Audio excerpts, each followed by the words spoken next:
મોટા વરાછામાં મોપેડ પર જઈ રહેલી બે બહેનોને એક ડમ્પર ચાલકે અડફેટમાં લીધી હતી. આ ઘટનામાં મોપેડ ચલાવનાર 22 વર્ષીય યુવતી પર ડમ્પર ફરી વળ્યું હતું, જેને લઈ યુવતીનું મોત નીપજ્યું હતું. જોકે ડમ્પર ચાલક અકસ્માત સર્જી ડમ્પર ઘટનાસ્થળ પર મૂકીને ફરાર થઈ ગયો હતો. આ સમગ્ર ઘટના નજીકમાં લાગેલા સીસીટીવી કેમેરામાં કેદ થઈ હતી. હાલ ઉત્તરાયણ પોલીસે ટ્રક ચાલક હસમુખ ઓડની ધરપકડ કરી છે. આરોપી નવસારી ભાગી છૂટ્યો હતો, જ્યાં નવસારીથી આરોપીને ઝડપી લઈ આગળની વધુ કાર્યવાહી હાથ ધરી છે. મોટા વરાછામાં ડમ્પર ચાલક દ્વારા હિટ એન્ડ રનનો મામલો સામે આવેલો હતો, જેમાં ઉત્તરાયણ પોલીસે ટ્રક ચાલક હસમુખ ઓડની ધરપકડ કરી છે. સુરત શહેરમાં ડમ્પર જાણે યમદૂત બનીને ફરી રહ્યા છે. સમયાંતરે નિર્દોષ વાહન ચાલકોના ભોગ લઈ રહ્યા છે, ત્યારે વધુ એક ડમ્પર ચાલક દ્વારા ગફલતભરી રીતે હંકારી ગંભીર અકસ્માત થયો હતો. મોટા વરાછામાં મોપેડ પર જઈ રહેલી બે બહેનોને અડફેટમાં લીધી હતી. આ ઘટનામાં મોપેડ ચલાવનાર 22 વર્ષીય યુવતી પર ડમ્પર ફરી વળ્યું હતું, જેને લઈ યુવતીનું મોત નીપજ્યું હતું. જો કે ડમ્પર ચાલક અકસ્માત સર્જી ડમ્પર ઘટનાસ્થળ પર મૂકીને ફરાર થઈ ગયો હતો.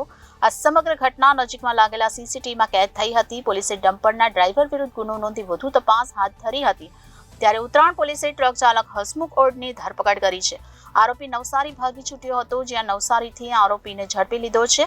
આ ઘટનામાં એક 22 વર્ષીય યુવતીનું મોત થયું હતું. ગઈકાલ તારીખ 17/3/24ના બપોરના કલાક 12 વાગ્યાના અરસામાં મોટા વરાછા વિસ્તારમાં સ્વામિનારાયણ મંદિર પાસે લેક ગાર્ડનની બાજુમાં રોડ ઉપર એક ડમ્પર ચાલક અને એક એક્ટિવા ચાલક બેન વચ્ચે અકસ્માત થયેલ હતો, જ્યાં એક્ટિવા ચાલક બેનને ગંભીર ઇજાઓ થતાં તેમને હોસ્પિટલમાં ખસેડવામાં આવેલ હતા, જ્યાં તેમને ફરજ પરના ડૉક્ટરોએ મૃત જાહેર કરેલા હતા.